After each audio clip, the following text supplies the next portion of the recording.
E aí, como é que você está? Faça uma excepcional noite. Lembra que a gente conversou sobre o ecossistema de hábitos? Como um hábito ele origina outro, né? Então, se você começa a cuidar da sua higiene do sono, vai dormir longe das telas, né? E aí no dia seguinte você se força a acordar mais cedo, e aí quando chega o final daquele dia, você acordou mais cedo, você está com mais sono, você vai dormir mais cedo também.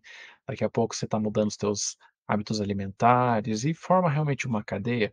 Isso para o bem e para o mal, eles são muito verdadeiros, essa lógica. Eu digo isso para você como alguém que vivenciou aprofundadamente os 2 extremos. Quando eu tinha hábitos ruins, eles não eram apenas ruins, eles eram os piores possíveis e imagináveis. Então realmente fazia muito mal para minha saúde, e hoje o cenário é bem diferente, né. Então, hoje eu estou muito feliz que eu subi na balança e perdi o 10º quilo, né. Eu achei que o processo tinha estacionado, mas continuamos aí, né. Um outro micro resultado que eu fico feliz em compartilhar com você, primeira vez que eu fui correr, eu corri 400 metros e acabou o oxigênio, né, acabou todo o gás. Agora eu tô correndo 1,6 km sem parar.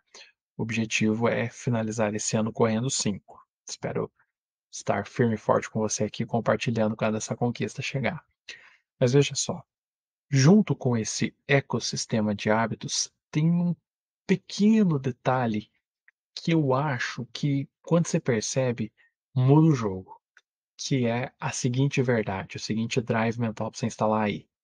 A maneira com que você faz algumas coisas é um forte indicativo de como você faz todas as coisas, tá? Isso tem ficado muito nítido para mim. Eu, no início desse ano, já acho que na primeira semana, nos primeiros 10 dias, eu tive acesso a um conteúdo muito bacana sobre organização. E muitos dos meus hábitos relativos a isso, eles foram mudando, né, eu fui me tornando mais produtivo com o meu tempo. Hoje eu consigo fazer uma jornada de trabalho bem mais curta, com muito mais produção do que era meses atrás. Mas é muito interessante como esse pequeno exemplo da organização, a gente observa consequências dele espalhadas aí por vários aspectos da vida. Então, por exemplo, quando eu percebo que a minha rotina de trabalho ela está extremamente em dia, atualizada, extremamente organizada, eu percebo que a gaveta, o ambiente onde eu estou, ele está refletindo essa organização.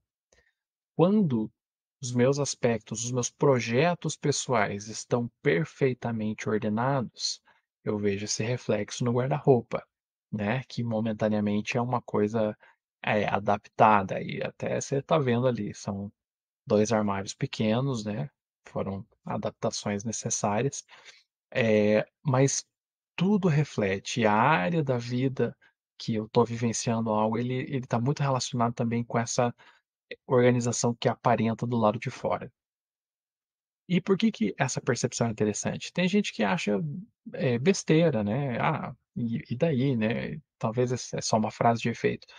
Mas não, porque você percebe que existem pequenas coisas que você pode fazer, que vão gerar micro resultados, mas que eles vão instalar uma disposição mental em você para atuar, dessa maneira nas outras. Talvez você saiba, mas neste ano que eu estou vivendo essa mentoria, né, o pior ano da sua vida, todas as semanas você tem que praticar algum tipo de jejum. O primeiro do ano foi o jejum de açúcar, que foi algo que impactou profundamente a minha vida. Quando eu passei aqueles 7 dias sem açúcar, eu prometi para mim mesmo que eu nunca mais queria deixar de me sentir daquela forma. E aí eu prometi a mim mesmo não mais consumir açúcar e hoje estamos aí indo a 7ª, 8ª semana sem açúcar e com resultados extraordinários. Houve um jejum de carne vermelha, outra semana era o jejum de palavras negativas, enfim, né, houve de leite e derivados. Cada um deles eu tenho feito pequenas anotações a respeito do que aquilo me mostrou ao longo daquela semana. E essa semana foi interessante que o jejum proposto da mentoria, ele foi de sucos e refrigerantes e, enfim, bebidas açucaradas.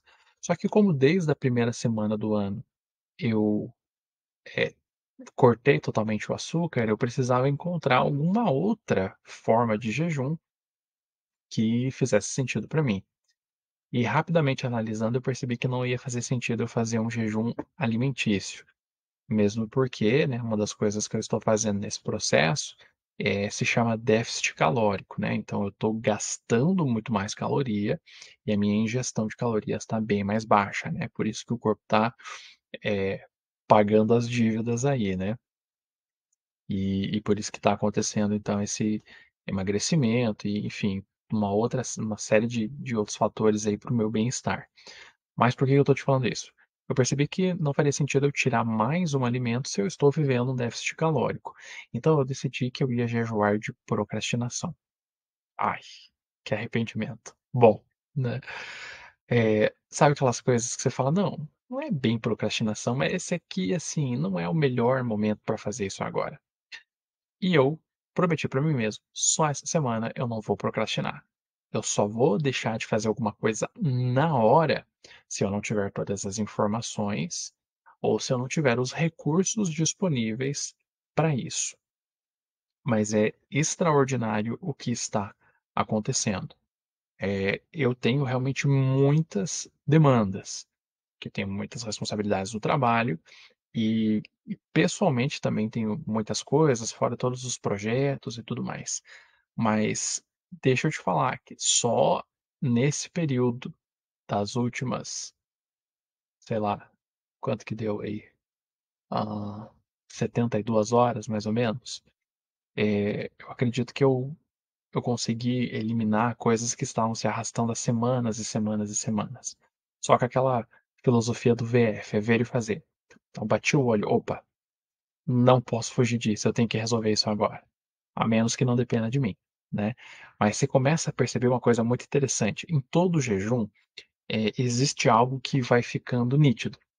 Então, por exemplo, teve uma semana que eu jejuei de produtos industrializados. Depois disso eu reduzi bastante o meu consumo deles também. Vários momentos você come algo e pensa: "Isso era industrializado ou não?". Parece besta, parece bem idiota. Mas faz esse teste aí. Passa uma semana sem comer nenhum produto alimentício, só o que é alimento mesmo. Você vai ver que em vários momentos você precisa raciocinar se aquilo é natural ou não, e é muito louco isso. E nesse caso da procrastinação é isso que tem acontecido. "Poxa, não posso fugir". E aí o que que você vai percebendo? Que existem várias coisas que você não soluciona, várias situações que você não concretiza porque você terceiriza demais as responsabilidades. Você percebe que, na verdade, assim, quando você tem o compromisso em ir para frente e solucionar aquilo, tem muito mais coisa que está ao seu alcance. E aí lembra daquelas 3 esferas. Existem coisas cujo resultado depende totalmente de você, existem coisas as quais você pode influenciar, e existem algumas coisas que você não pode nem, eh, agir e nem influenciar. Elas são a minoria. E a sua visão da sua capacidade de influência começa a mudar. E em muitos casos, só para se ver livre daquilo, você se torna naturalmente mais persuasivo e influente. Então eu sugeriria que você tentasse isso também, que você vai sentir um impacto muito grande. E lembra que eu falei, medida a maneira que você faz algumas coisas, ela reflete no todo. Estamos aí também na 7ª semana onde eu estou tomando banho frio. Gente, é uma loucura e tem gente que pode achar um extremismo e, enfim, eu já ouvi algumas críticas veladas a respeito desse hábito. Mas deixa eu te falar, eh, teve um dia que eu tomei uma chuva na rua. Cheguei em casa, o banho natural, ele foi mais, revigorante do que o banho quente seria. Garanto pra você, garanto pra você. E outra coisa, não tem nada mais contraintuitivo do que você olhar para uma água fria e tacar o teu corpo embaixo dela. Você não quer isso. Quando você tá com o corpo quente de manhã, você não quer depois de um exercício, você não quer antes de ir trabalhar. mas eu não falhei nem um dia no banho frio esse ano inteiro. Eu tive uma semana entre o Natal e o Ano Novo que eu reduzi a temperatura para me habituar, mas depois foi em frente. E o que que isso produz na sua mente? Você se acostuma todos os dias combater o seu corpo e ter essa postura de enfrentamento das suas sensações. E isso é algo incrível, porque deixa eu te falar, até a minha trava, o meu bloqueio, eh, em determinados confrontos, né, eu principalmente tinha muita dificuldade de confrontar pessoas mais velhas do que eu, isso tudo caiu por terra. Eu tenho vivido realmente uma transformação na minha vida e eu posso te afirmar que isso se deve aos banhos gelados, porque eu percebo, né, a sensação que você tem na sua cabeça, ela é muito parecida com o enfrentamento da água fria, porque você fala: "Bom, vai doer, mas isso aqui é necessário". Tem vários dias, assim, principalmente se eu tô com mais frio, que eu falo: "Não, eu vou desfrutar e descansar e relaxar de outras formas da minha vida. Isso aqui é pra minha higiene, então bora lá". E com o passar dos dias, a água parece te agredir menos, né, então hoje eu consigo tomar um banho gelado bem mais longo do que nos primeiros dias. Mas mesmo assim, né, quando você entra com esse foco, ele acaba sendo um banho muitas vezes mais rápido. E deixa eu te falar, minha conta de energia caiu R$ 60 esse mês aí que eu tomei banhos frios. Então, só por isso já valeria a pena você considerar o hábito. Eu não tô querendo te convencer a fazer as coisas que eu tô fazendo ou a entrar nessas loucuras que eu topei pra esse ano. Mas quando veio a proposta da mentoria, pior ano da sua vida, você vai entregar sangue, suor, lágrima e gordura, eu falei: "Eu vou realmente levar isso a sério". E tem sido muito interessante. Tem várias coisas no âmbito emocional, no âmbito intelectual, que na minha vida era uma grande trava e que têm sido transformadas esse ano por conta dessas ações de enfrentamento.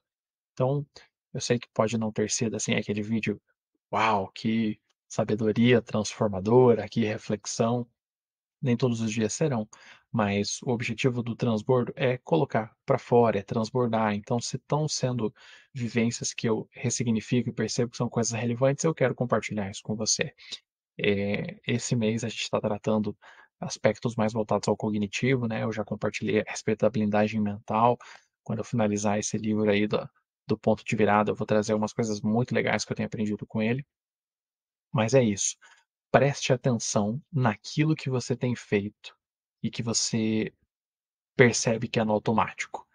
A maneira que você tem a sua gaveta organizada, o espaço que você trabalha, a maneira que você cuida dos seus calçados, a maneira que você guarda os seus calçados, a maneira que você se prepara para o seu banho, a maneira que você organiza a sua mesa para tomar café da manhã.